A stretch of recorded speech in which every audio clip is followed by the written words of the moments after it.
বলো, শাকিব খানের আসল নাম কি? মাসুদ রানা। মাসুদ রানা। হ্যাঁ। উত্তর সঠিক হয়েছে। Yes. দ্বিতীয়, শাকিব খান মোট কতবার জাতীয় চলচ্চিত্র পুরস্কার পেয়েছে? 4 বার। 4 বার। তুমি 4 শিওর? হ্যাঁ। উত্তর এগেইন সঠিক হয়েছে। Okay. তৃতীয় প্রশ্ন, তুমি শাকিব খানের কততম সিনেমার নায়িকা? 250 উনি প্রবাবলি 250-এর অধিক সিনেমা করেছেন। সো আমি এই বেল্টের কোনো একটা নাম্বারে আছি।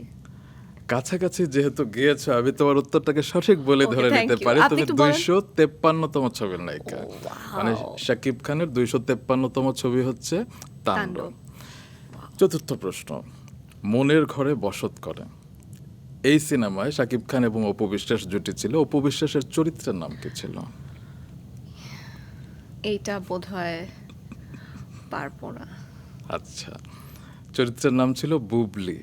অপু Okay. বিশ্বাসের চরিত্রের নাম ছিল বুবলি। ওকে ওকে ওকে